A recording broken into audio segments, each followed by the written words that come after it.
It's 2 or 3 years until AI systems are better than humans at almost everything. Then eventually, better than all humans at everything.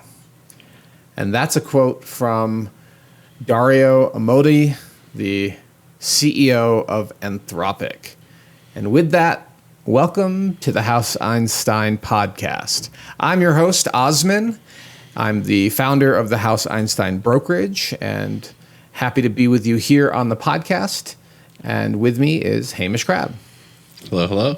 I'm the man behind the curtain at House Einstein and stoked to be on the pod speaking to you all.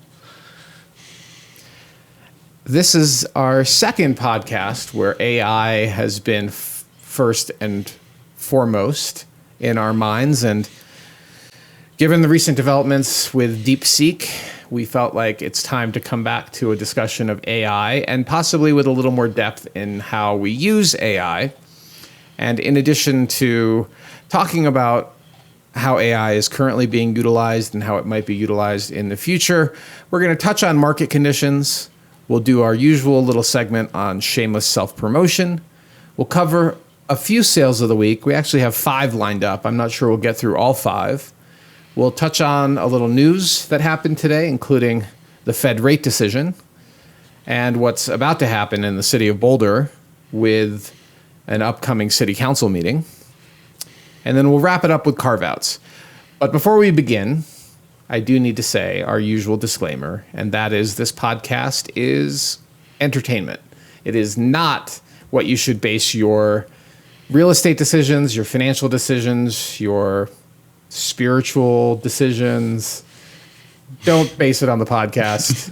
If you are a real estate client of our brokerage, pick up the phone and call your House Einstein real estate agent.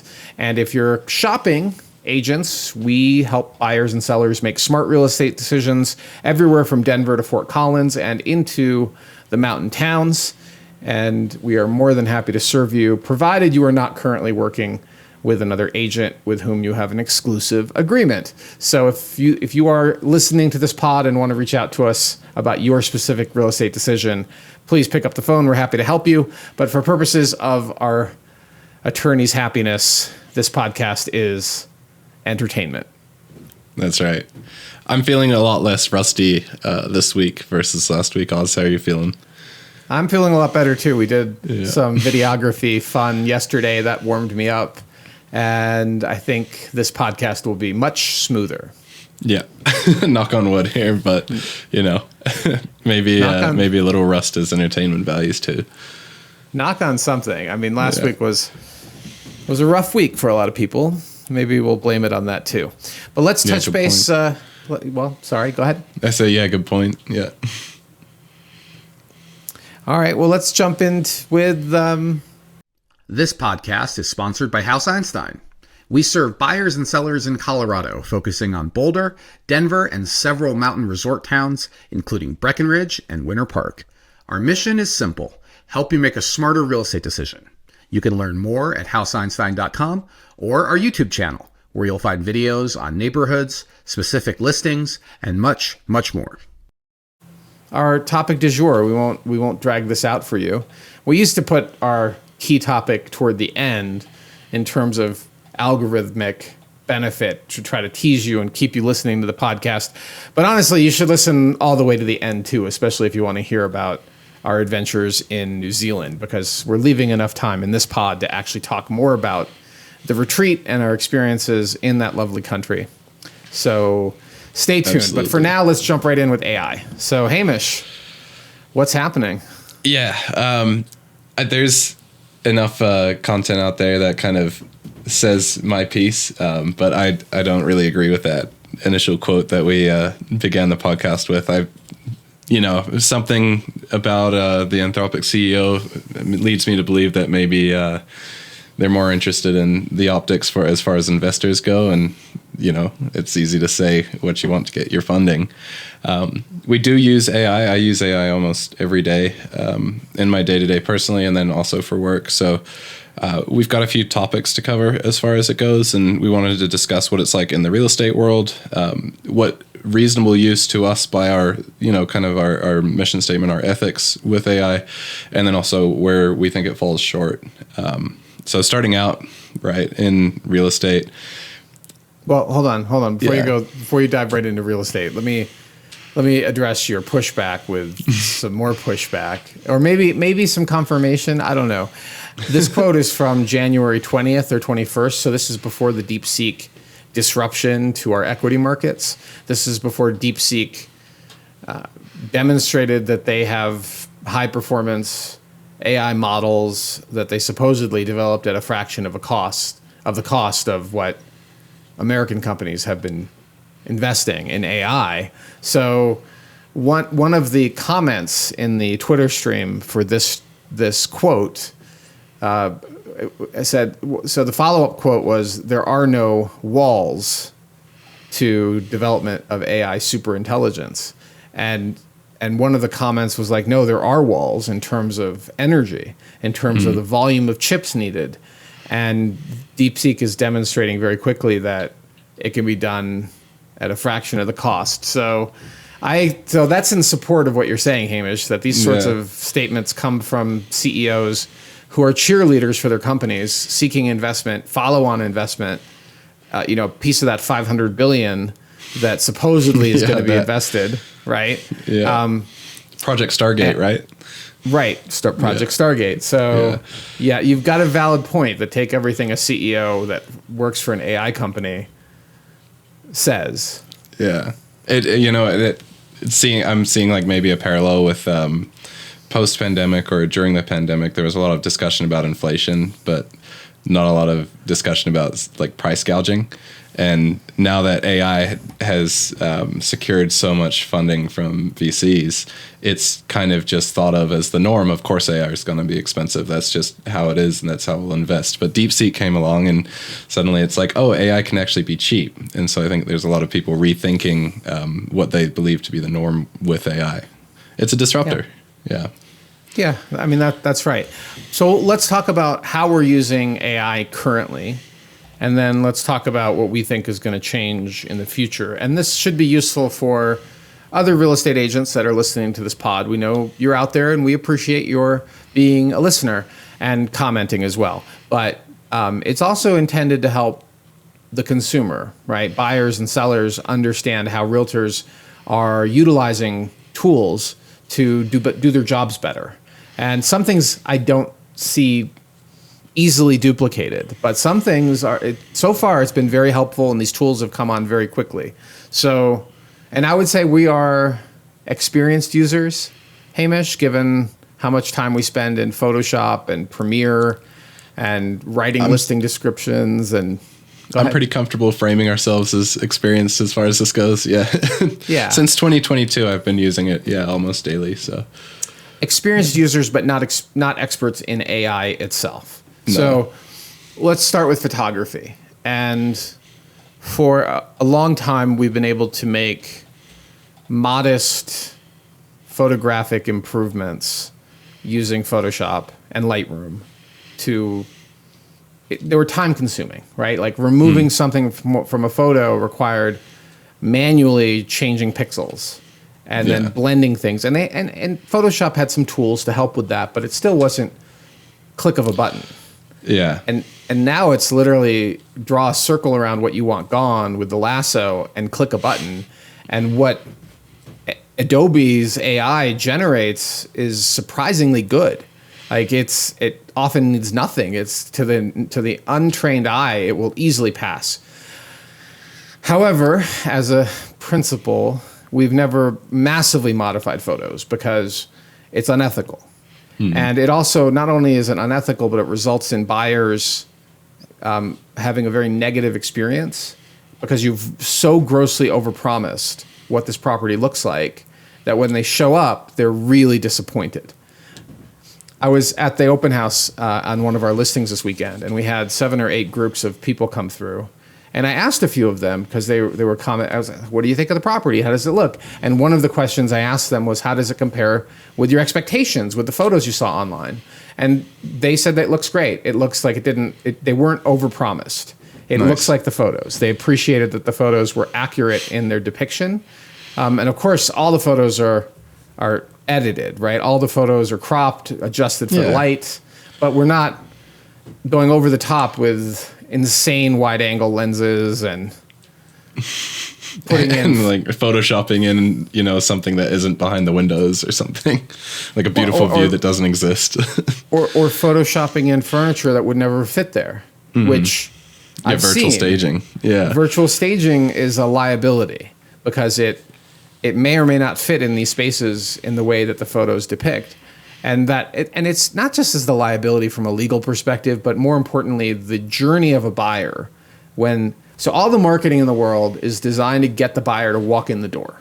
And only in very rare circumstances do buyers write offers without having been in the property. That was happening during COVID and after COVID, 2 years after COVID, 2020 to 2022, we saw quite a bit of that.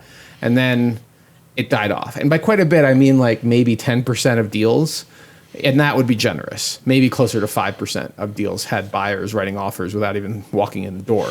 Buyers that actually would close, by the way. Some buyers would do that and then find a way to get out, right? They would visit later and get out.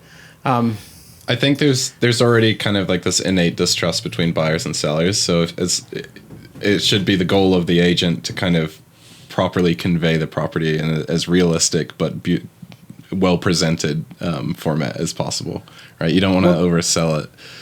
Yeah, you don't want to oversell it, but you also need to use intelligence in how you're presenting it. So, for example, if there's a killer view, well, then you really want an HDR photo that allows you to see both the inside and the outside. It's unrealistic because that's not something the human eye can even do, is see that full exposure range, inside and outside, staring into the outdoors, but the inside is still, all the shadows are completely gone under the furniture.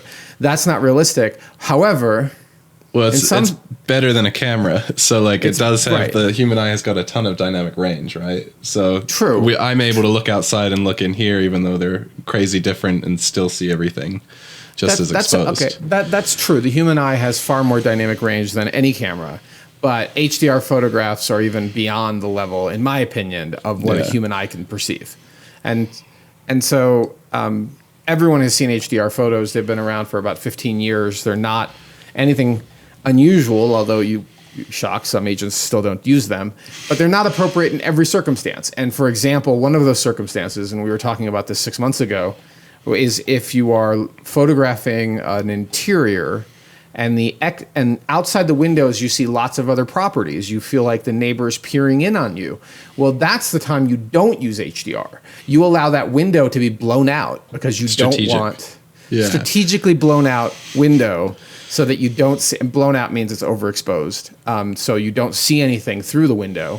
And so that's the type of thing that AI, I guess, could do for you, but it takes a human intelligence to know that, well, buyers don't like seeing neighbors peering in. So in those circumstances, overexpose the windows. And when there's a beautiful view, an aesthetically pleasing view, in those circumstances, use HDR photos. Absolutely. And then composition, AI can't walk in the door and help you with composition. I just remembered another tool that we use here and there, which is really helpful and kind of like a up the sleeve one. But on the note of kind of like misrepresenting listings, it's both of our kind of little pinch point. We hate to see it, but the fake Twilight photos. Yeah, you're rolling your eyes. Hold on. Oh man. Photoshop has like a sky replacement option, and there's a few other services out there that let you put this massive orange glow on all the windows, so it looks like, peak twilight and the lights are shining and it looks real homey, and then the sky's got this ridiculously dramatic like sunset to it. And Osman and I think we enjoy the practice of photography just as much as the result. So seeing something like that kind of, it's a bit of a stab to us. And if you're looking at listings, if you're in the market, pay attention to those sunset photos, because sometimes, you'll be exterior of the house one angle and exterior of the house the other angle, but the sky, the clouds are facing the exact same direction, and that's kind of your easy tell. That's your easiest tell, but it's just they look so over the top. That and the glowing windows thing, like these houses are starting to look possessed. Like there's just a warm glow Monster in every house. window. Like it's just it's a stylistic choice that has been overdone. Well and said. the reason people like it is it captures people's attention. However, it just I think it's amateur hour and cheap photography is what you get. That's sort of the low end of professional photography. When you see that, that's an agent that is paying for professional photos. So better than shooting it with their cell phone, which some agents still do, and certainly not as good as even the mid or upper range professional photographers. And then what we do is a combination, depending on price range and positioning of the property. We do our own internal professional photography and videography, and we may, in some cases, bring in an outside professional photographer to supplement. And with the caveat that we then tail that photographer very closely to see how they're doing things differently than we are. But some of the good ones have an aesthetic that we really like. And we also might just be too busy to shoot. Yeah. Now, the big benefit of our shooting, although it's time consuming, is that we very quickly can redo the photos if you're not happy with a particular shot. Seasons change, or we get it out while it's snowing, or Exactly. Seasonality. And it's not an additional headache to try to schedule because it's just internal. And we are sometimes a little more flexible in case you want these photos for some other purpose. Like I have there's a buyer on Delwood. What's the address? Oh, it's right. It's not Delwood. Maybe it is Delwood. There's a buyer of a property in Newlands a few years ago who I must have spent a week on photography. Repeat visits. I had all sorts of twilight glow shots, front and back, drone shots, you name it, and a lot of time in Lightroom to get the look I wanted. And at closing, they said, "Hey, can we use these photos for our rental?" And I said, "Sure." Now, when you hire any other real estate agent that's not shooting their own content, you have to get permission from the photographer. They own the photos. They've just licensed them for use on the MLS. And if we've done the photography, we are more flexible in what the future use of these photos might be. So, in any event, that's the photo side. Video, Hamish. How are you using AI in video? I want to wrap up the photo thing really quick. I've got a bonus tip for the creatives that are listening, and then for you, Oz. If you're using generative AI in Lightroom, I've seen a few threads now where it will generate an artifact or something that isn't there, but only if you've cropped the image beforehand. So if you leave the image on Lightroom uncropped, do your generative AI, and then crop after, then it works. But if you do it beforehand, you sometimes get things that you didn't ask for, or AI goop, I'm going to call it, because who knows what AI is thinking when it makes some of the stuff that it makes. And then another tool we've used is not to use like the company or anything, but we've used it to upscale, which has been really handy for when we're doing on-screen elements in the video side of things. We can upscale certain images that were compressed a ton or something like that. And more recently, I've started using the denoise feature, which has been ridiculously helpful for kind of cleaning up images and giving it a bit more clear look. So that's been super great. Oh, yeah. Denoise and depth of field. You can artificially adjust depth of field after the photo was shot, which if it's very easy to overdo. You have to keep it very subtle. Yeah. And in addition to using Adobe's suite, I'm also using Topaz. You said it out loud, but yep. Yeah, Topaz, and then I use Luminance as well for my denoising. I don't think we need. I mean, they're not paying us, but I don't think we have to hide the products we're There's using. nothing. Yeah. I was being gatekeepy. Gatekeeper of our secrets. Of our sauce. Yep. Well, what about video, Hamish? Oh, yeah. sorry. So You want to stay on photos? No, video. I kind of touched on it a little bit with the upscaling. I've been leaning into video a little bit more lately for LUTs, so lookup tables and color adjustment. And if there's a certain mood or something that I want to feel, I can kind of talk with AI and put something together and get it implemented into the video fairly easily, which is really cool. LUT has a ton of mystification if you try to look it up on YouTube or online or something, and I find that it's only ever generally scratched the surface of whenever you see somebody talking about it. So AI kind of cuts through that.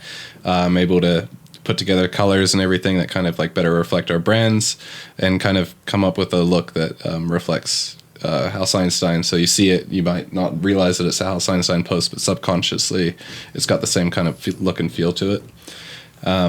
Something else we're using. I should add right there that this is on our business socials. Mm-hmm. On my personal social, most of the time Hamish is not doing the edits. So the color grade is amateur hour compared to the work that goes out for our listings, our listing videos, all of our YouTube content. Hamish spends a lot of time on getting the color grade right, and I'm often just shooting whatever color grade the camera is sticking on there. Yeah. Although lately I have been shooting in log, Hamish. I don't know if you knew that. Yeah. I'm doing my best to get better at it. It's really handy for matching different color angles, and I know we're on the video side of things, but something you touched on when we started the AI topic was, I think there's kind of like a progression of technology, and you're always going to find that like old dog that doesn't want to learn a new trick. And I think we're not those people, and we maintain an edge by exploring and trying all sorts of different new things as they come out. Some things don't stick, but others do, and this is kind of our conversation of this is what's sticking for us, and not necessarily saying that AI is this holy grail, but we have found certain use cases that are really beneficial for our workflow. Video, we're also using it to polish and help organize scripts, as well as shot plans. It has the tendency to lead us down rabbit holes or kind of like steamroll the tone or kind of the energy of the video. But when worked kind of back and forth with it and with the talent and everything, you can get some pretty great results. And it also is kind of like that catch-all, like, oh, did I forget this? Well, I thought of it before I even remembered it or thought to remember it. So it's been really helpful for that too. I mean, where I've found it where the distinction lies in what I've seen among other agents and ourselves is if you let AI do the work, it just totally obliterates any sort of creative nuance. Yeah. It just you could tell like soul. And when the way we use AI with script writing and with script development, shot plans, we are creating it first and then allowing, in some cases, AI to clean up grammar and flow. And in some of those cases, it's really a powerful tool. But it has to be written first, because otherwise it's just bad. It's really bad. Yeah. And we see those listings quite frequently on the MLS, where it's really clear that AI took the lead and did the agent's job for them. So as AI continues to improve, I suspect that listing descriptions are gonna go through some evolution. I'd like to see the word boast no longer used ever again, or the word heart of. It's in the heart of Boulder, heart of Denver, whatever. The house boasts that it has, a great floor plan or it's got its accent, right? Like I don't know if accent's the term, but AI has its own pretty identifiable kind of tone, right? Do you really want a house that boasts? I mean, I prefer a house that is actually not boastful, is rather understated on the outside and very elegant and sophisticated on the inside. But I want to see more houses flexing. I want a house that flexes its proximity. Right, flexes its location, shoves it in your face and tells you, "Look at me," is what I want in my house. Attached with billboard, yeah. And that's actually a topic of conversation that we haven't really involved our clients so much in really the tone of our listing videos. We certainly talk to them about what are the best features, what are the selling points, and what did you love about this house? And that really helps us craft something that is an insider's view. But clearly there are some people that would like their house to be boastful. And there are others that would prefer things to be more understated. And we could do a boastful video. It's just not our style. Like there's another agent I don't think it's that our we personality, like. right? Yeah. There's another agent we follow. We like. I'm not going to name him, but he is boastful, right? Everything is very flash, from the cars to the models to the. It's very it's like right on the edge of a rap video from the '90s. Like it's just even modern rap, yeah. It's like dial it back to a 7 from the 10 that you saw of He's outrageous. about to sell you a crypto course as well as the house, right? Like, pretty. I don't even see those things. I'm not the right demographic for it, but I'll take your word, Hamish. That's that like is your the thing. modern old rap video is like the crypto bros. They're all in their rented cars and flashing the watches and all that. It's exciting. I don't know.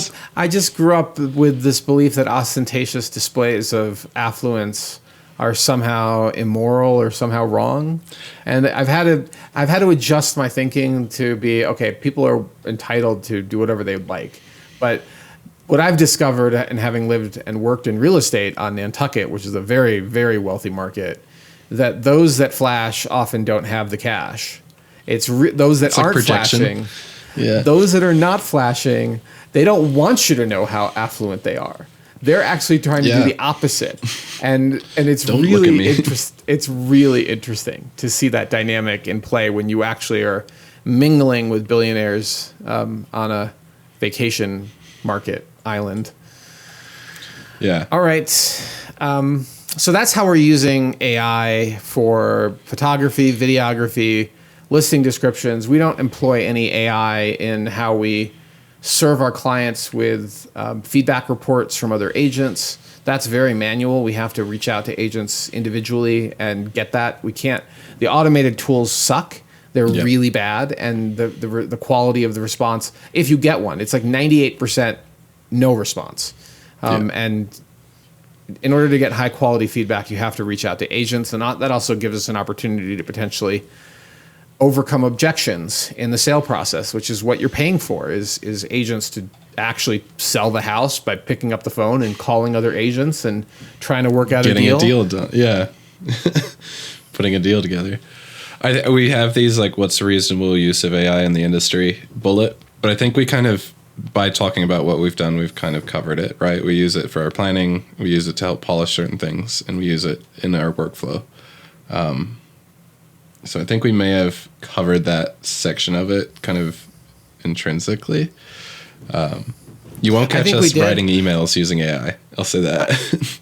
Yeah. I mean, that's true. I think we did cover that as a bullet, Hamish. Like, are there other reasonable uses for AI? There might be. Like, I think that, for example, people use Google to screen their phone calls. I have that option in my phone, and I generally don't use it. If it's not a recognized number, it goes to voicemail. And if it's a real person, leave a voicemail. But some people screen and then they pick up if AI actually allows the phone to ring. That's a pretty cool feature or possibility for AI. But let's talk about where AI falls short, because I feel like these are red flags you should be aware of as a buyer or a seller. And the first one, Hamish, is you wrote one in here, but I'm going to supersede it with one. Okay. Surprise bullet. Yeah. So if you are looking to sell your home and your agent rolls out an algorithmic analysis of value for your property, please show them the door. It is really irresponsible. And there's agents in town that I know do this, and I've now seen a pattern. And I know I've lost a client, so I've taken this personally because of how overinflated the value was she told them their property was worth.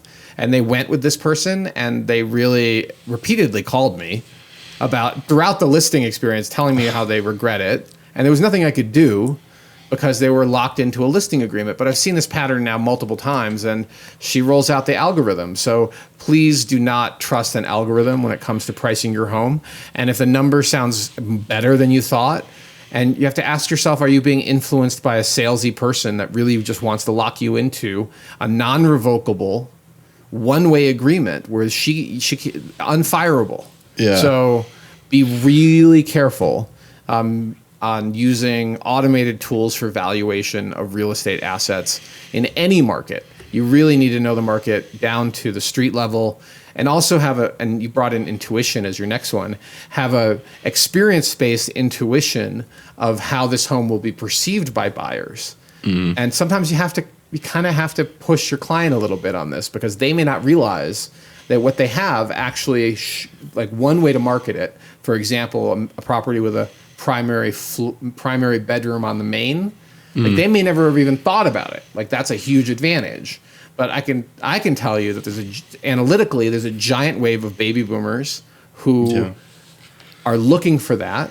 There are people that are thinking about their elderly parents and looking for that.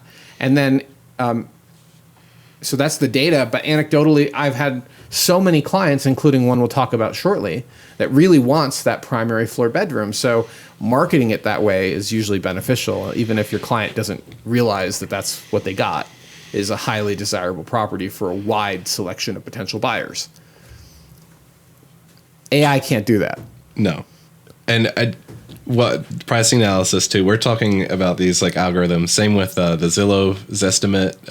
There's like CoreLogic and a few other ones on realtor.com. They're at best a ballpark. But even going and looking at the historical data, they don't really know what they're doing either. The realtor.com's got the graph over time, and you're like, whoa, there's a $2 million swing on one of the houses that we'll talk about later. And I'm like, okay, sure. Intuition, I don't think is brought up enough, because that's really like your end result of experience is kind of this innate ability. And Osman, I've worked with you now. Well, it'll be 3 years. I'm back to counting the days. It'll be 3 years and 9 days here. Why are you counting the days? It's not a prison sentence. Why are you counting the days? Because it's a lot of fun. Either you're faking that you like working here, or you just are having like fun with me because you seem to enjoy yourself at this job. Well, there we go, right? I'm not faking it.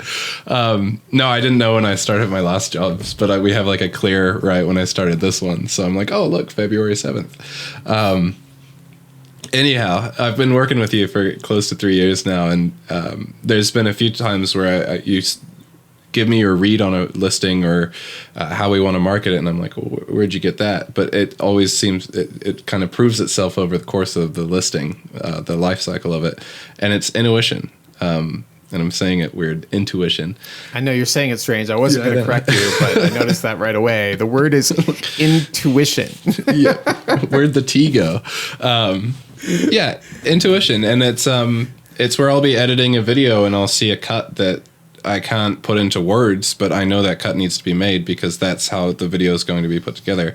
And it's a lot of intuition is a tough one because you have to back it up in a lot of cases. And when you reach a point where it's intuitive, you've kind of shed your classical training and you're operating because you know what you're doing. And that's more of just like a personal, it's tough once you reach the point of, what is it, expert in your field,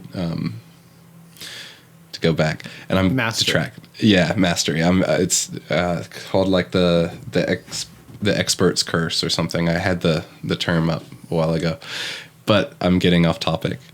Intuition. Well, you're on the right topic, Hamish, because as you're speaking, I'm thinking about how often it comes down to a judgment call and not knowing the right answer, despite having the data.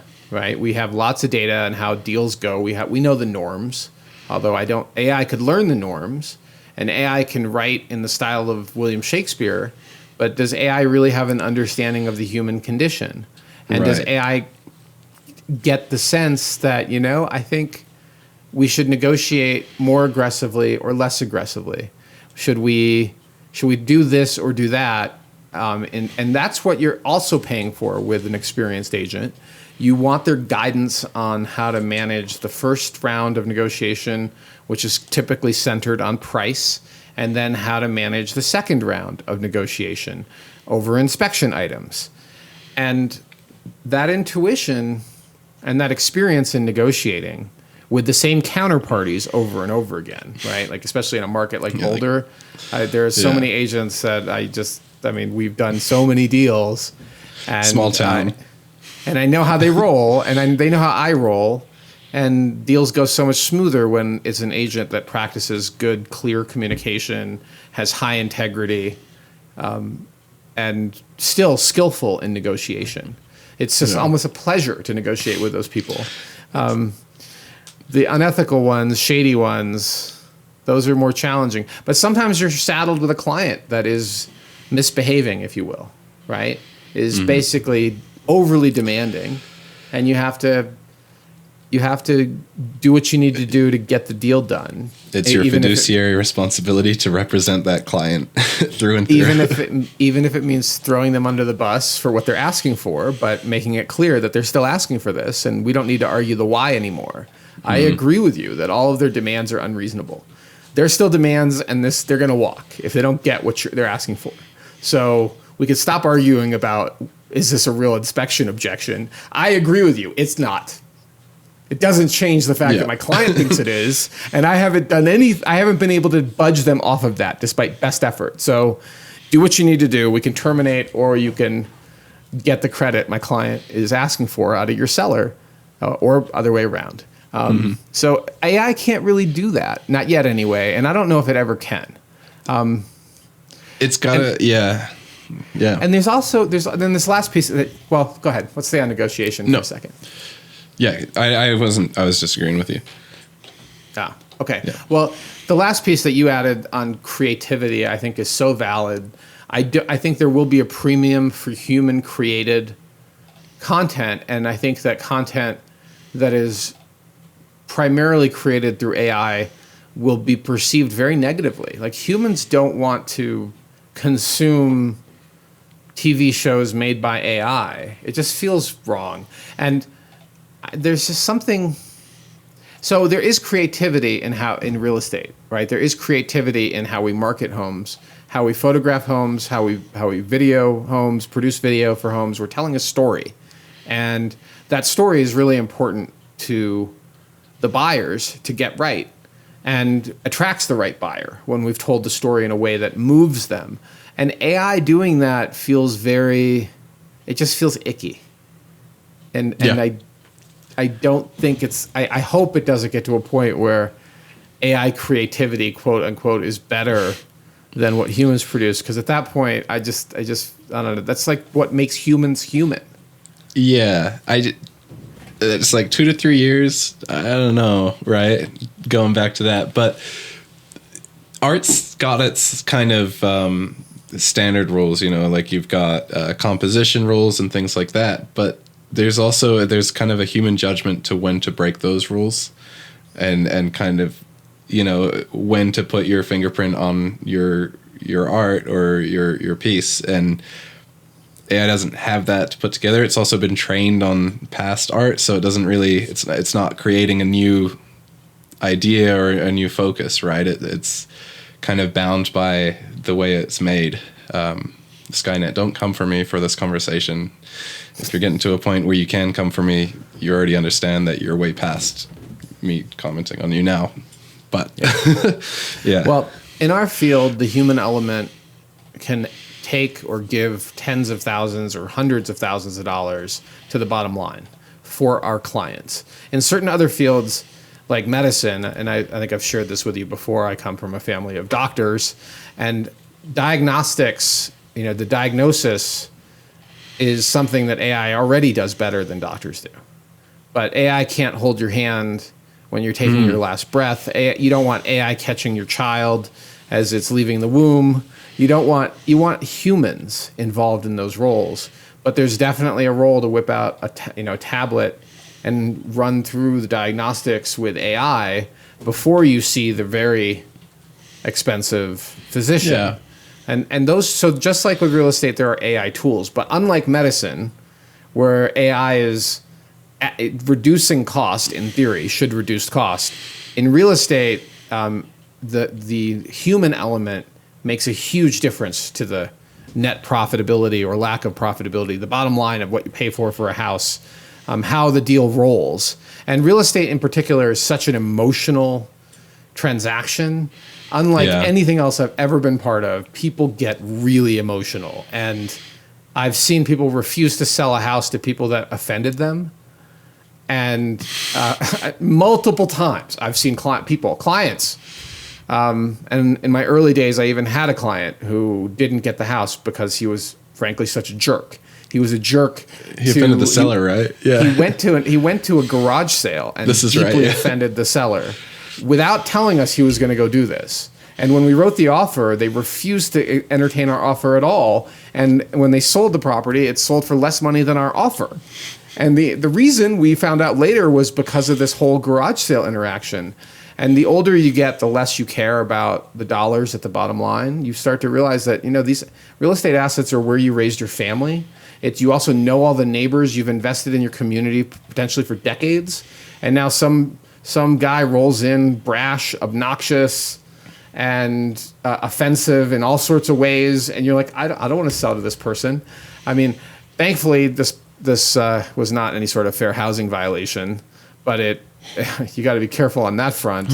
But no, he was just an offensive person and didn't get the house because of that. Yeah. Oh, I had a follow-up, but it's gone now. I think we're good to move on. Okay, so that's a good review of where AI stands today. There's some fantastic tools, and we've seen pricing models really screw things up. And there are tools that, if utilized well by experienced practitioners, add a ton of value, but within the constraints of not overdoing it. And we'll see how new AI tools continue to get better. Real estate's a target for it because of the high commission dollars. We are the opposite of automated real estate brokerage. Unlike, I don't know if any of you have a Tesla or Starlink or any of the Elon things, which Elon is a whole nother topic of not pleasant right now. But if unless he's buying a house, he won't be a topic. Yeah. Yeah. Well, but his app, right, for Tesla basically makes it hard to get to a human. Like you have to go through these procedures that are very automated and disconnected from humans talking to each other, and it sucks. Versus I called up the dealership I bought a car from yesterday, got the sales guy and said, here's my problem. He's like, I'll call you back in 15. And he solved the problem in 15 minutes. And there was none of this like stare at your phone, put in a message, wait 3 days, hope to hear back. Yeah. Join the queue of messages. And like, it just felt like, I don't know, Tesla with their management of customer service versus this other car dealership, different product, radical difference. We're on go ahead. Maybe Sorry. I'm old, okay, but I prefer the ability to pick up the phone and talk to a human without needing to go through like a giant phone tree or fight some app and then wait days and may or may not hear back. It's just so dehumanizing to experience that. Yeah. It also always seems like it feels, while we're on the topic, it feels like it takes longer as well. My insurance provider, car and home, they're aggressively trying to push their online service, and just anything that I want to do is not on the online service. So I always call and I always make sure to make a comment being like, this is so much easier than going on the website because I can just talk to you and then we're done, like really getting that point through, because I know it's not their fault. It's the company trying to make it more efficient for us. But no, I really enjoy just a quick phone call or an easy email, versus American Airlines chat portal. Maybe our title for the show notes should be like "Old Men Yell at Sky" or something. Old man shakes hand at cloud, shakes fist at cloud. Amazon, same thing. I actually used Amazon as an example. Still also controversial now, but Amazon's customer service has gone through several iterations, and the way they force you into the chat bot is really annoying. And ultimately, you sometimes have to just keep escalating till you get to a human that solves the problem. Which is why I no longer buy anything of high-end stuff on Amazon. It's all cheap, nice. only inexpensive, easily replaced things. But I don't buy because other photography retailers, B&H and Mike's will match Amazon pricing across the board. So why are you buying from Amazon when you can buy the same camera for the same price and have it today at Mike's and support a local business instead of a billionaire who's I don't know, doing whatever billionaires do. I'd rather support Mike's. Rockets. Yeah. Rockets. Billionaire. That's a new hobby. Who, upon going to space, thanked all of his Amazon customers for making it possible. Did he really? He could go to space. He did. He's so offensive. Smart You've guy. seen Okay, look, I admire their business Yeah. savvy, but there's something about crossing the billion mark that suddenly turns people into jerks. Or maybe it's just the ones we know about. Not all billionaires. Right, we're talking about the affluence and the people who show it. You've seen the video of him like. Let me back up. I know billionaires personally. It's not all billionaires. It seems to be the ones that also want to be celebrities. That want to be known, yeah. That want to be famous, that are problematic. It's you've seen the video of Bezos, right? He's like talking over, or Shatner's like giving his response or something to the news, and then Bezos just like starts pouring champagne over him. It was right after they went up to space. I'll have to find it. It's just like, dude. No, I have not seen that. That's pretty funny. Well, all right. So that wraps up the closing table topic of AI. And now let's move on to market conditions. We're going to pick up the pace a little bit because we're about 45 minutes into the pod, and we have a few more segments to cover. So, A couple of chatty Cathys carrying on. So let's talk about market conditions. And there's only 2 bullet points we're going to talk about for this particular pod. And that is City of Boulder, Boulder County, single-family houses, and the availability and percentage of homes under contract in Boulder County as of yesterday when I ran the data. And when you look at that market, and I'm going to say it again, single-family houses, Boulder County, above $3 million, which is now what is largely perceived as the luxury end of the market, not ultra-luxury, but luxury, you are looking at 88% availability. There are only 84 homes on the market, and 88% of them are not under contract. And this is after a year where we saw an incredibly slow market for high-end homes. It's starting off just as slow. So at this point in late January, the early indications are it's going to be another year for buyers to negotiate on higher end listings and push those prices down, to be way more selective than they ever have been, or at least in the last 2 decades of real estate that I've been part of in Boulder. I've seen downturns before, and the last downturn lasted about 2.5 years. So we're now kind of entering that territory. We're not there yet, but we're entering that territory. So if you're shopping above 3, do not believe the hype when your agent tries to push you into writing an offer. It's not always true that property is going to disappear tomorrow. We've got some examples of some that do and some that don't. So please choose your agent and make your real estate decisions carefully. The other side of the market, under $1 million. Under $1 million in Boulder County, single-family houses, there are 386 on the market. Of those, 125, or 32%, are under contract. So that is a 68% of listings. So almost 70% of listings are not under contract. That is also phenomenal availability. And with 386 properties, that's a lot of selection. Now, of course, nobody just says, hey, I want to buy a house in Boulder County. No, they want to buy a house. Give me anyone. In Lafayette. They want to buy a house in Louisville. Maybe they want to buy a house in the open space north of Boulder, or they want to buy a house in the city of Boulder, which is also part of Boulder County, or they want to buy a house in South Boulder or North Boulder. Like, we get down to the street level when it comes to analysis, and you should too if you're thinking about buying or selling a house. Property type, location, condition, price range, updates, all of those are vital to pricing. And all of those are vital to understanding demand if you're thinking about writing an offer.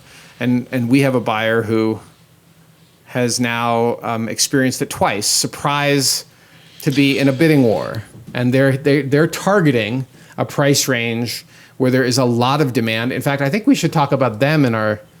Yeah. We'll add them to our shameless self-promotion coming up. We'll just segue right there. So we have lovely buyers who are shopping primarily in South Boulder. They have a preference for west of Broadway, and they love the Chautauqua neighborhood.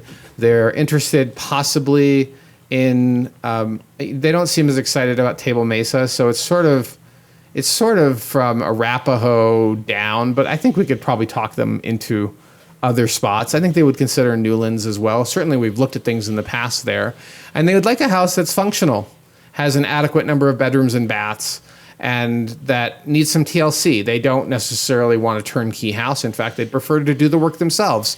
And they'd like to keep that price point under 1.5. So they are on the hunt. I'm not going to share their names, but we are happy to represent them. They're really lovely, lovely people, and they're a joy to work with.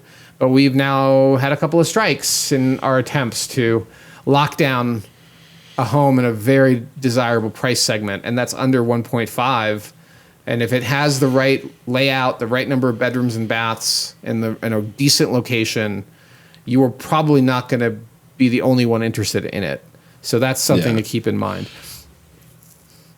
Our other shameless... go ahead. Go ahead, Hamish. Well, no, you have something to add?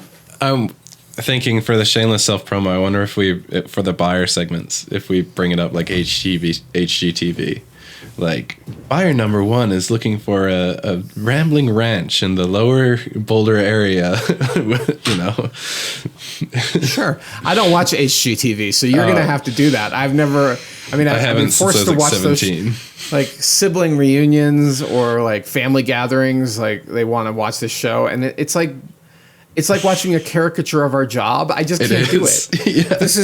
This is also why my dad could never watch medical shows on TV. We'd start watching them and he'd walk out of the room after a few minutes. He would start yelling at the TV and then walk out of the room because of how wrong they are. How screwed up they are. And yeah, so I get that for real estate. So I don't watch HGTV, Hamish, but I don't blame you.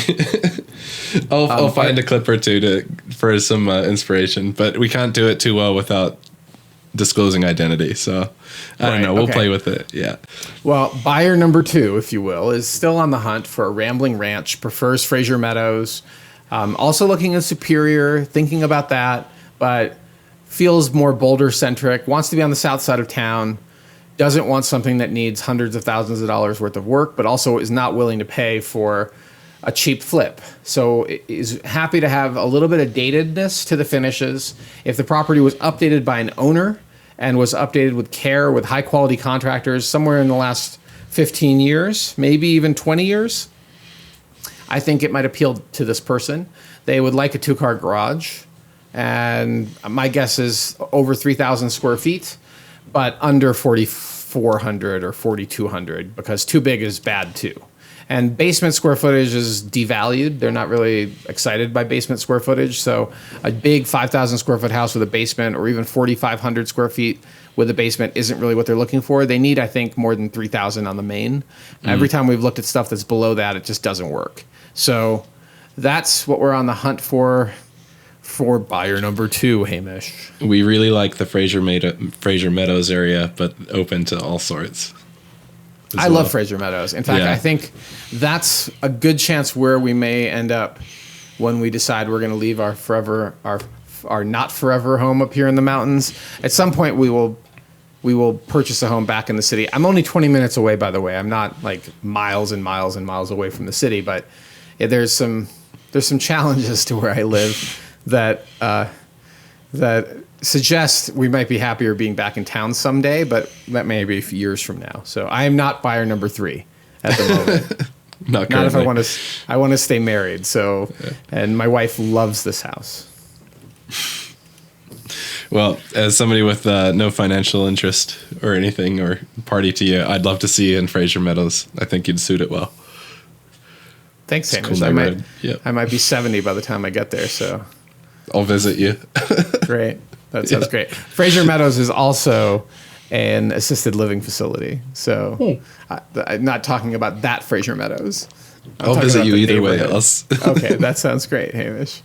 Sales of the week.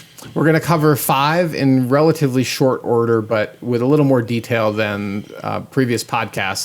I don't want to rush through these too fast. And the idea of sales of the week are to point out properties that illustrate certain market segments and locations, price points, and deal metrics. So the first one is 11546 Eagle Springs Trl in Longmont, and it is in a little subdivision called Caribou Springs Ranch.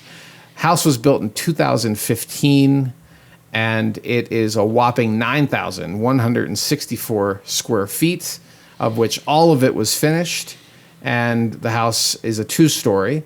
The basement alone is 2,400 square feet, so it's sort of 2,500 on each level.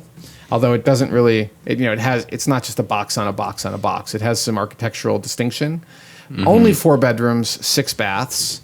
And this, if you look at a map of this location, it is in that sort of golden triangle, if you will, between North Boulder and kind of Niwot, and then heading into the northwest towards Lyons. There's this pocket of land that is full of hobby farms, historically our farms, some of which have water rights, many of which have been redeveloped.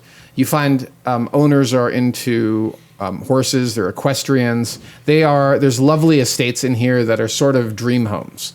And there's also old farmhouses that are falling down, and some of which are being acquired by investors that develop them, or end users that build on them for themselves. And this particular house is a little on the north side. So if you take Highway 36 and just stay on 36 past the turnoff to left hand, but before you get to 66, you'll find this house on the right.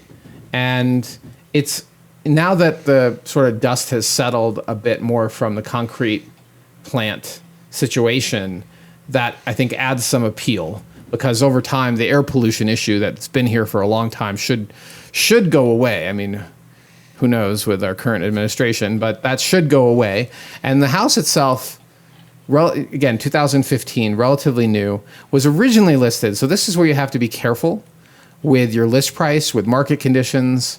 This house was originally listed at $5.5 million in June of 2022. And it was on the market from June until January, and then the listing expired. And in a fit of hubris, the listing expired at 5.5 in January of 2023. And for some reason, the seller said, it's worth $1 million more. I did not look and see if there's different agents, but almost certainly there are different agents between these listings. But the second listing bumped the price $1 million, which is kind of surprising. I don't know exactly. It's not like they had the house. I mean, they withdrew it in December, right before Christmas, and it expired January 5th. It's unlikely they did a lot of work between December 15th and when it came back a month later on January 12th. And somehow it magically gained $1 million. Who knows why, what the logic was, but this is sort of the indication of an irrational seller, is what I would read into that, right? Like, that doesn't make any sense. Well, they stayed at that price until July. I feel bad for that listing agent. And then it was withdrawn on July 14th, and that listing expired on July 17th. And then July 18th, it came back. Now, I have not, again, checked if listing agent number 3 if they're all the same agent, because I don't want to go there. But it would not surprise me if it's a different agent again. And now the price has gone from 6.5 with no adjustments to $5 million, or just under $5 million. $4,995,000 is the list price July 18th. And nothing happened. The property did not go under contract. And in early October, the seller dropped it to $4.7 million. And then nothing happened. And then right before Christmas, or the holidays, if you will, right before the holidays, they withdrew it, and the listing expired on January 10th, 2024. So that is not the current month of January, but a little over 12 months ago. Well, it came back the same day it was expired at 4.5. It was listed. So now it's dropped another $195,000. And nothing happened. So this is like, guess the price. And then 3 months later, April 1st, they dropped it to 4.25. And then nothing happened, and the listing expired in August of last year. A few days pass, and they brought it back as a new listing at 4.25. And then finally, it went under contract in November, and it closed January 22nd at 3.775. So discount from last list is 11.2%. And so this is an example of a fourth quarter, a fourth quarter deal. Because when you look at we'll go to the photos of this house in just a second, Hamish, but when you look at this house, it's gorgeous. It's on decent amounts of land. It does not have water rights, which are a negative, but it also racks in at under 500 a square. In fact, just over 400 a square for a home built in 2015. And I think that they just capitulated. They reached the end of their patience, and after multiple years of trying to sell it, they were happy to get an offer and get it to closing. I don't have anything to say about the agents involved. I don't know anything else about the deal other than it's a huge, almost 12% discount, 11.2% discount, fourth quarter deal. That's right in par with some of the biggest deals I've negotiated, the biggest discounts, not deals, but the biggest discounts I've negotiated. And it's a classic fourth quarter, low offer, capitulate, yeah, and take it or leave it kind of deal. And that's how the cookie crumbled. So when you look at the photos of this house, I don't know what did you think of the house, Hamish? It's really, really attractive to me, and I like the layout. I like there's some outdoor spaces. This is a really attractive home to me personally. They brought the brickwork inside. There's a lot of design elements. It's a house for entertaining too, right? That huge kind of roundabout that you drive up into. I'm a big fan. Yeah. This looks totally other than the size is a little large for most people, right? Like it's a little bit big, and you might want to be careful building a home this big because of resale. But you've got views of the reservoir, you've got views of Rabbit Mountain, Rabbit Mountain. Do not know, yeah. Oh, you should go up there, Hamish. It's great. There's great trails up there. For some reason, my brain is like stalling on Rabbit Mountain. I didn't look up I've been there so many times, but that's what I think is to the north. And it's a turnkey, gorgeous house. Yeah, designed to entertain. And it's just a lot of square footage, but it looks stunning in all the photos. So, and the one thing I note, I always think about due diligence at any price point, and that is, look how dark green the dirt is, the land is around the house, the lawn, and then it kind of dries out a little bit, and then it's, the fields around it are, the photo was probably taken in the spring, but you could tell this is going to crisp up in the summer and fall. So it is in an area that's not far off the wildland urban interface, and so it might be pretty expensive to insure, but it's a killer deal for a turnkey house that's probably only about a 20-minute drive to the city of Boulder. Has a tennis court. It's 15 minutes from the office. I just mapped it. From our office? Okay. Yeah. So 15 minutes to North Boulder. Yep. Yeah, pretty nice. Okay, fourth quarter deals. We'll talk about this again next year, right around the end of the third quarter, when you hear me, banging the drum of now's the time if you're looking for a killer deal at the high end, and not the ultra luxury end, but the high end. This is 3.775. I think these people basically stole the house. It's great. Now, what sold for $75,000 less is 2005 Larkspur Lane in Louisville. Let's move on. 2005 Larkspur Lane in Louisville, brand new construction, completed in 2024, had been on the market a while, 54 days, and it had been originally listed in September of 23, and then they pulled it. They brought it back in October of 24. It was probably listed pre-construction, and then they brought it back at 3.75, which is more realistic of all the finishes that probably went into it. And they negotiated only a $50,000 concession from the last list price. Not a bad deal. Sold pretty quickly, but it's also kind of soulless. So it's a great example. It's a 7,000 square foot house. Yeah, it's 7,000 square feet. I'm sorry to the architects. Please don't take it personally. But 7,000 square feet, 5 bedrooms, 7 bathrooms, 4-car attached garage in the great school district in the city of Louisville Schools, which is great, well regarded. Backs to the reservoir. which has some trails around it. Hecla Reservoir, also walking distance to Wanaka Lake. Easy walk into downtown Lafayette, which has hip and cool restaurants. Maybe a little further, or maybe equidistant to downtown Louisville. It's and there's that, like, it's super walkable to that kind of King Soopers, and there's like a mini old shopping mall over there too. Yeah, kind of a strip mall. Yeah, I mean, I really like how downtown Louisville and Lafayette have come along in the last decade or so. The restaurant scene is great. You don't have students, and you don't have some of the city problems that Boulder is dealing with. So, but this price point is not far off of the other one, Hamish. They're basically the same price. Yeah. At the end of the day, brand new house, not one way out in far north Boulder. 9,000 square foot lot. You've got neighbors. Which would you rather have? I'd take Longmont if I'm playing at that dollar amount. I'm probably pretty happy with a bit of a commute. This is great if you've got a family and you want to get in those schools. As a little item too, looking at this drone photo of how close it is to the reservoir, it looks like there's either a walking trail, probably a walking trail that goes right past your backyard.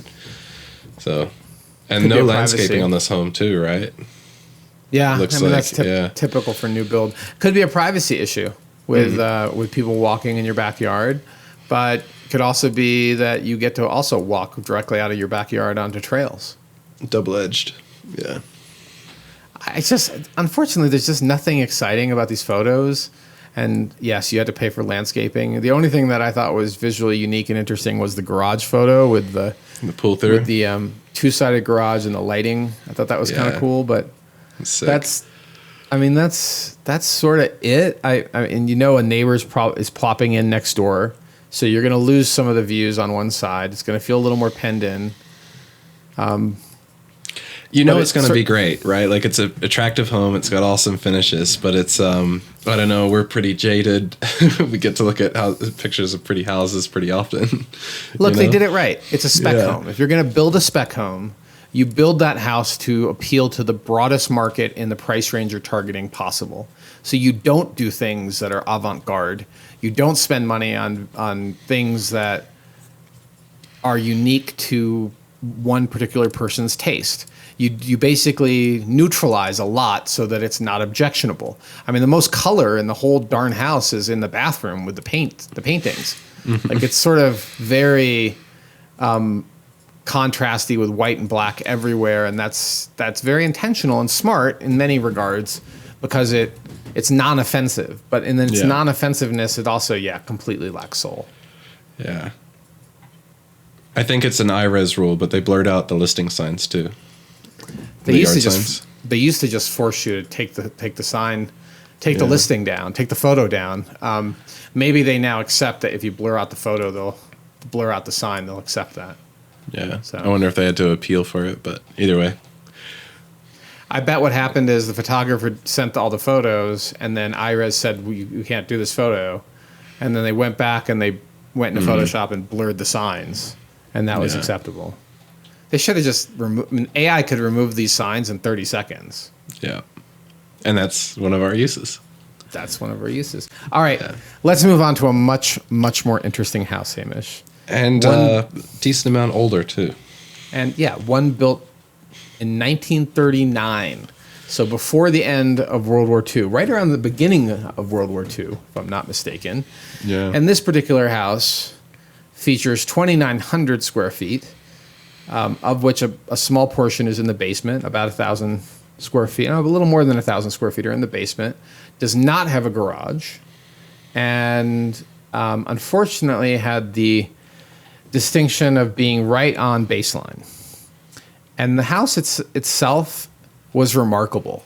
I saw it maybe twice, and it may have also been on the historic home tour. My brain's a little fuzzy on that. But it was a great house. It looked like it had been very well taken care of over many years, and it was so distinctive and interesting in all of its quirks and features, if you will. And so the issue with historic homes is often the closet sizes are tiny, and the layouts are kind of funky, and the maintenance is usually 2 to 3 times what a more modern home will cost you. And often you see multiple generations of layout and improvements that have been done, some of which might have been kind of dodgy in terms of the quality or even the safety. But this particular house I thought was in the top quarter of historic homes in Boulder in its condition. And it's just so unfortunate. Well, price-wise, it's a steal. Or do you mean like top quarter, I guess mean just condition. Yeah. Okay. I mean condition. Price-wise, it was a steal, which is why my clients were interested in it, because we often have very value-oriented clients, and we're happy to work with them. And basically, as soon as we walked in the door or even stood on the street, I was talking about the traffic on Baseline. It's a significant issue, and it's constant. And for that reason, throughout the house, you could hear it, which had implications for how well insulated it was. And you're looking at historic windows that are going to be very expensive to double glaze because you have to keep them looking historic per the city of Boulder. All of these things would make this house somewhat unlivable, but my clients still loved it. And this is one of those things where I'm the foil to their passion. I'm like, are you sure you want this house? And meanwhile, I'm thinking, you get to be the bad guy. Look, this is not exactly a smart decision, right? Like even at the price, people got a great deal. It sold $150,000 below list and $1.65 for a really nicely maintained, moderate-sized historic home. Steps away from Chautauqua is a good deal, but at some point you're going to want to resell it. And when you do, you're going to be disappointed at how long it takes and how much lower your appreciation was compared to your neighbors. And you're better off buying a home a few streets away, not right on Baseline. And that's what I told them, and they decided to not write an offer. But this home did tug at the heartstrings because of how charming it was on the inside and out. It's a really unique and interesting property. It almost looks like a fairy. It's cute. It looks like a fairy tale house, like a gingerbread house. Yeah. What is it? Cottagecore? I don't know if this is cottagecore. I don't even know cottagecore that well. You'll have to look that up, Hamish. Yeah. I don't have all the styles memorized. It was described as elegant Elizabethan revival style. And if we write about this home in the newsletter, we'll pull up its history a little more. I do like to do that research, but not necessary for the pod. Yeah. Good plug for the newsletter, though. Check it out on houseeinstein.com/newsletter. That's right. Absolutely. And so listed in August, sold in closed in January, but under contract. Took over 3 months to go under contract. No price reductions, but they still capitulated $150,000. And that, again, another fourth quarter deal. Okay. Let's move on. It's almost like you've been beating a drum about fourth quarter deals or something. Anyway. I love fourth quarter deals. I also want people to get homes that make them happy, right? Selection is so much better in the summer, but the deals are so much better in the fourth quarter. The deals, Mason. I am still my parents' child. I love the deal. So, all right, 7614 Crestview Drive, Niwot. This is our fourth listing, and I'm going to go a little bit faster.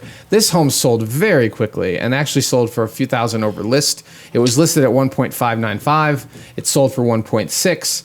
It's located on a pretty quiet spot in Niwot, and Niwot is often a location I have to drag my buyers to because it's completely off the radar for most people who are considering living in Boulder, moving to Boulder, relocating to Boulder. They just don't think about Niwot. And Niwot is a community that has a sizable portion of larger luxury-ish homes, many in the 5,000 square foot or more range. So perfect for families. It's got great schools. It even has a little historic downtown with a few restaurants. It's got an okay grocery store. Sorry, grocery store owners, but it's okay. It's not like it doesn't blow you away. Best but for description. day-to-day, look, if you need to stop by there and pick up a jug of milk or some bread, you got it. You don't have to go all the way to Whole Foods. And for your big shops, you go to Whole Foods or you go to Costco. But when you need something on a weekend, pick up some spices or something small. They've got a nice butcher shop in there. It's a decent grocery store. Yeah. I'm now going into details on the grocery store. I didn't mean to throw it under the bus.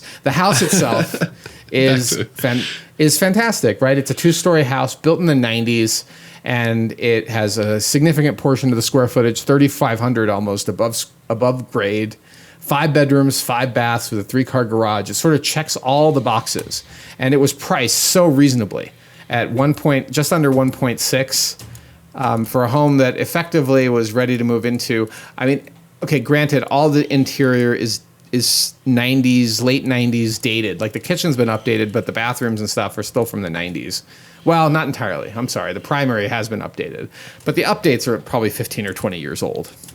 So it is not like you're buying a brand new house, but it's livable. And at 1.6, very, very reasonable price point for Niwot. And in fact, very reasonable for the city of Boulder. You wouldn't, I mean, what you get for 1.6 would be laughable.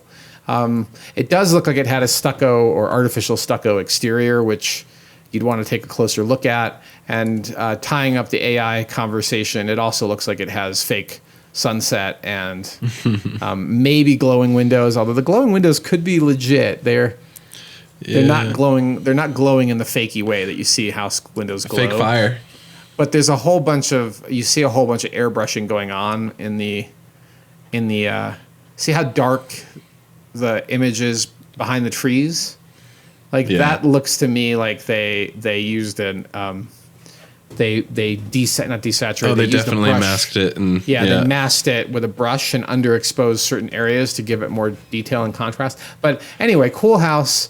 You'd want to do some updates at some point, and certainly their furnishings and everything is very conventional and traditional. Not avant-garde, but boy, 1.6 for Niwot, that's a pretty good deal for 5,500 square feet, 3-car attached garage, almost an acre lot. You're looking at under 300 a square. So very nice deal for that particular buyer. It was worth $5,000 over. They paid cash. They still closed at a pretty lengthy time, so it took about a month to close. And that is something that often diminishes cash offers, but that's what happened here. Is they went with a cash deal, no disclosed concessions. So smart, by the way, to offer a little over list. That's a very good strategy when you know what you're buying has competition, which is likely what happened here. Yeah. Okay, our last one, Hamish. Numero cinco. Yep. And this is 54 Millionaire Drive East. So there's an east and a west Millionaire Drive. This Millionaire Drive is just off Sugarloaf. So you leave town, you head up Boulder Canyon, hang a right on Sugarloaf, and you can do this while I'm talking, Hamish, if you could Google map it to downtown Boulder. My guess is it's 15 minutes to downtown Boulder when it's not snowing or icy, because there are some icy turns on the way in. Only 1,800 square feet. But 3 bedrooms, 3 baths with a 2-car attached garage, listed at only $825, on the market a little over a month, and they got it sold for $815. I know the listing agent. I think he did a great job with the photos and also de-emphasizing. So, when you see photo number 5 or 6, you see kind of a not so attractive architecture. I think this is called modified A-frame, but there's something from the 70s that was being experimented with in the 70s and then didn't continue past the 70s. Some nice exposed beams, some nice updates. But one of the big reason this made the list is that, one, it's under $1 million for a decent house on Sugarloaf, but also to talk about insurability, because fire insurance is going to continue to get more expensive. And this house, when you look at the later photos, is just surrounded by dense forest.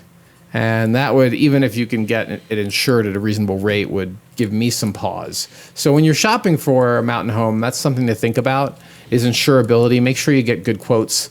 Also think about things like commute times. And this particular house, I think, was a pretty good deal. It was priced right, sold quickly. This architectural style is probably the reason why it was on the market for 38 days.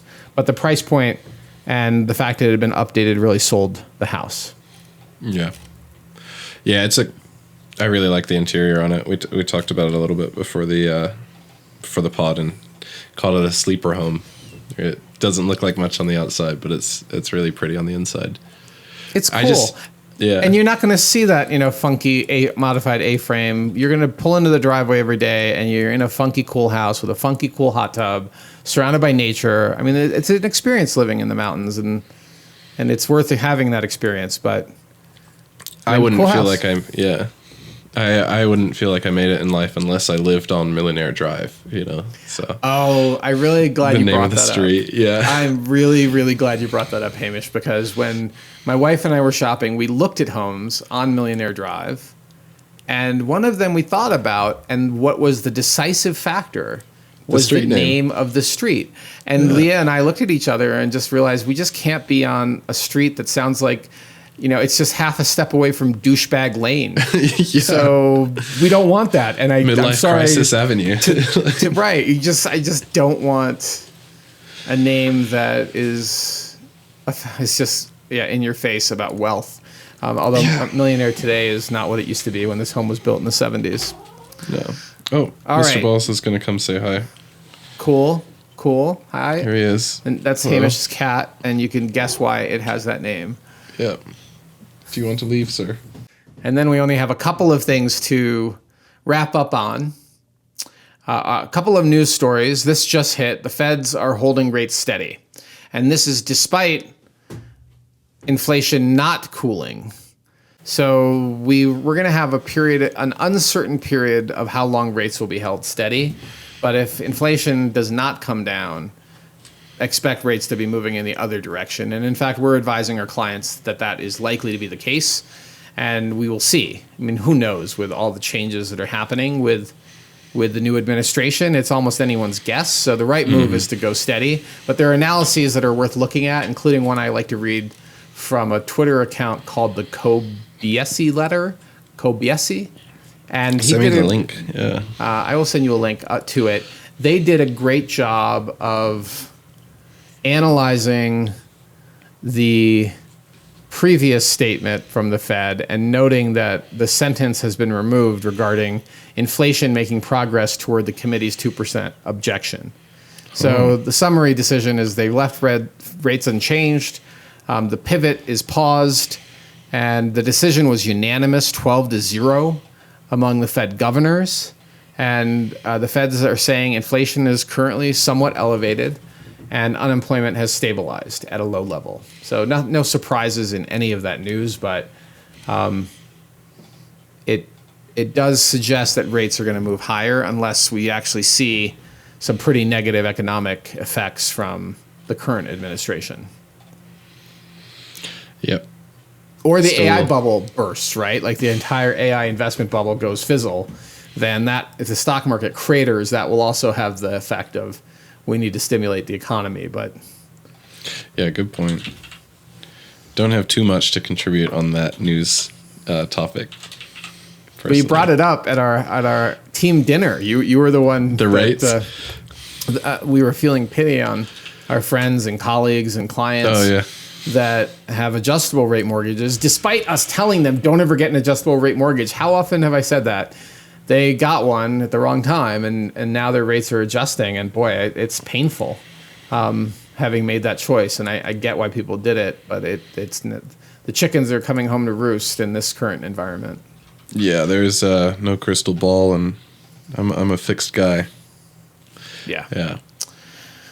Feb 6. And then the last piece of news that is worth noting for you, dear listeners, is on February 6th, the City Council here in Boulder will be having its second hearing of an ordinance regarding stimulating the missing middle for housing in the city of Boulder. They have named it Vibrant Neighborhoods and Vibrant Family-Friendly Neighborhoods, which is, I always find those types of like Orwellian-sounding names to often mean the opposite of what the name is. But I don't want to be Debbie Downer on this. We do need to have more diversity in our housing, and we do need to be compliant with state mandates. So I'm not sure we have much of a choice, but it did pass in the first reading of it, and so now it's having a second reading. If you enjoy city council meetings and the things that people say, it will be a virtual meeting. Sadly, you won't be able to see them, the people that are commenting, but you will be able to hear them. And that is February 6th. Pay attention. It is promising to have massive changes to our regulatory environment for what is possible on single-family home lots. Please check out the links that we provided in the last podcast, as well as I think Hamish might throw a few links in this one. It's worth paying attention to. It's going to be a big change. Yeah. It's if you're kind of thinking about buying or even selling in the next few years, give us a shout, because we've been putting a lot of thought into how this will impact things going forwards and kind of what lots may be a good spot for development and what might not be. So it's going to change the strategy going forwards. Absolutely. Well, a couple of things to note. In previous types of ordinances similar to this one, they restricted this type of thing to primary owner-occupied properties only. And this time around, they're not. So if you're a landlord, you can convert your property into a legal duplex, or you might be able to subdivide and create a triplex in some cases, in some zoning areas. Yeah. That's a big deal because landlords are money focused and not, and because the parking restrictions are lessened or removed entirely, it's a whole different game. No holds barred, right? The city claims, the analysts for the city claims up to 7,500 more housing units in the city of Boulder, which is a big number for a city that has about 100,000 residents. That's a huge number of potential new housing units. It doesn't sound so big, but there are lots of people that are in favor of it, and we do need more housing options. And I'm a big believer in democracy. This is what we voted for. So it's sad. I mean, I can't stay in the 1990s, early 2000s Boulder. As beautiful as it was, it's changing. So, and so is everywhere else. All right, that's the news. I've got my optimist lens on, and I'd like to think that it's going to become kind of a really neat and exciting, colorful, diverse area, but who knows how it's going to turn out. You know? That's just me being optimistic. I'm also realistic, and we'll see. But carve-outs. We both went somewhere beautiful and foreign, didn't we? Okay, let's move on to carve-outs. Yeah. So let me address what you just said. I'm also an optimist. Yeah. I also want to see Boulder be successful and be more inclusive. At the same time, I don't want to lose what makes Boulder special.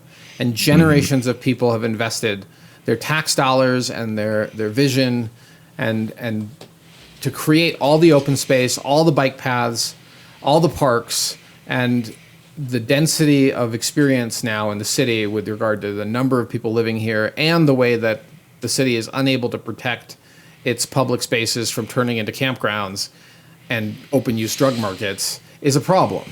Yeah. And I don't see the city focused as much as I would like to see them focused on solving it.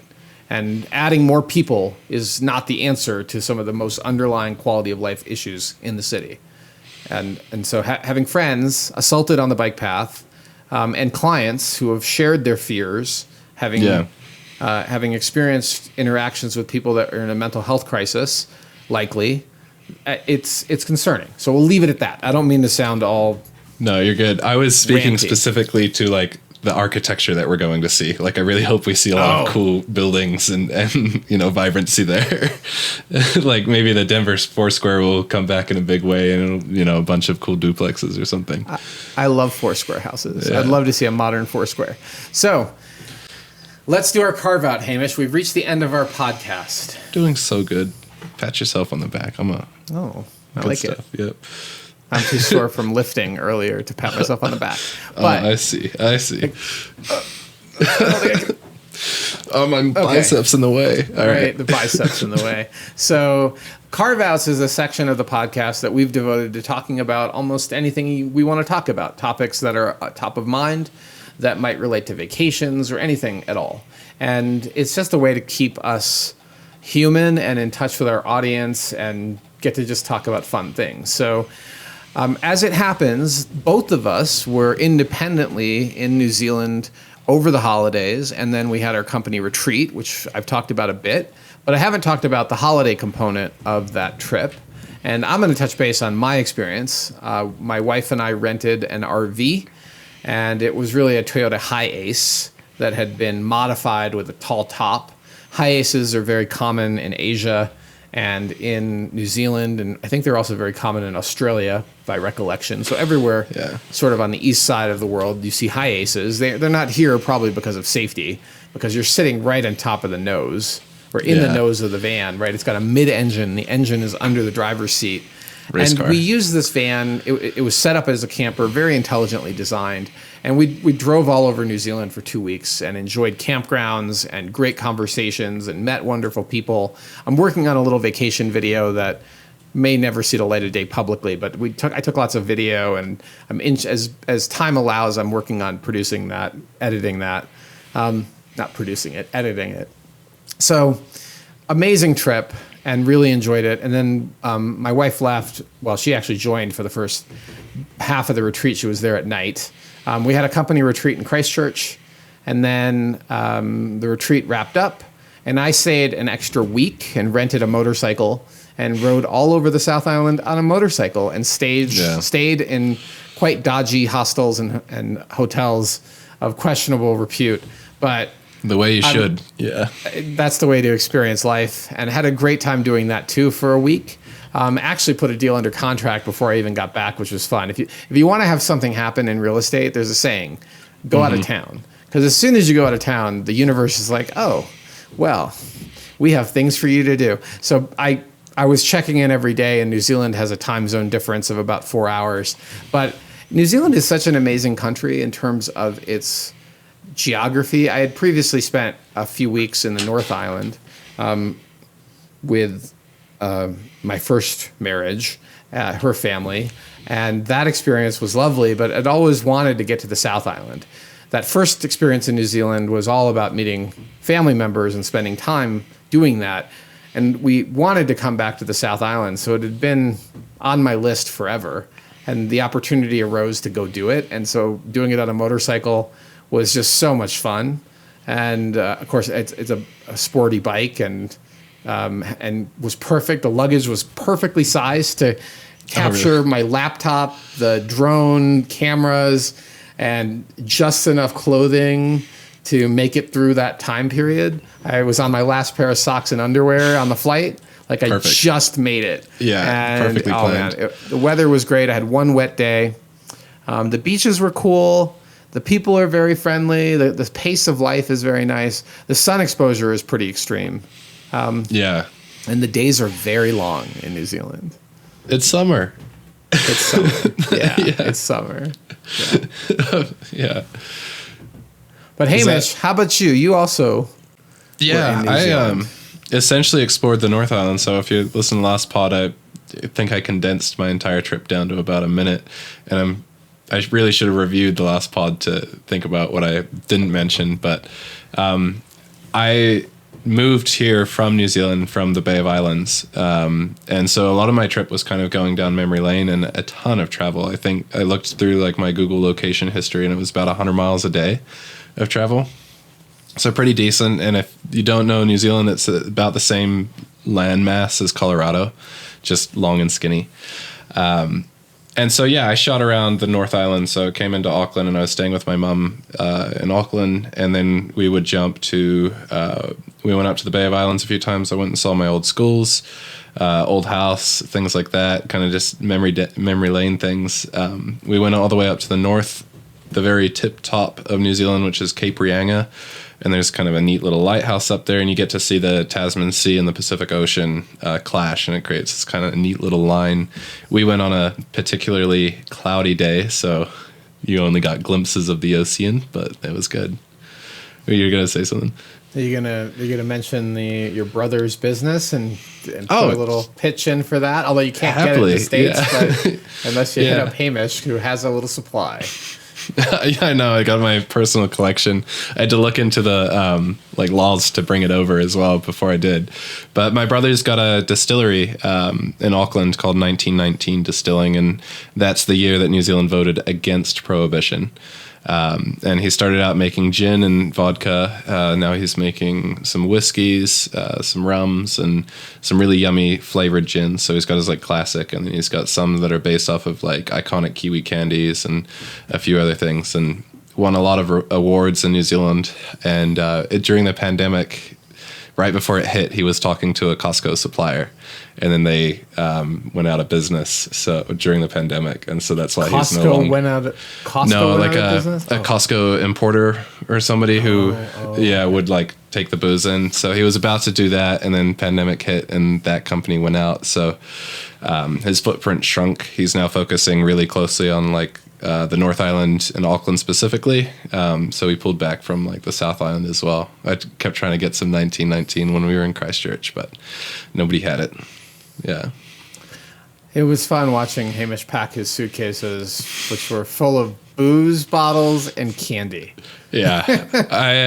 I think I have a photo. I'll flash it on the screen for this little bit. But yeah, I think I packed 20 pounds of candy. It was 94 New Zealand dollars of candy, not including the booze or anything. And I have it all laid out on my dresser, just in the other room, like kind of like take your pick, take your poison. So I've been having like a square of chocolate a day, just, savoring it. And it's a lot of fun. Yeah. That's great. Sweet tooth. Dentists hate me. It's one simple trick. Yeah, I bet. Yeah. Well, all right. Well, that sounds like it was a trip you want to do more often to visit family, right? Yeah. And it was really, really special. And I kind of, since I moved, it was always like I'm a pretty frugal individual. And so I'm not huge on like traveling, and I don't really see I'm like, I can get my fulfillment here, right?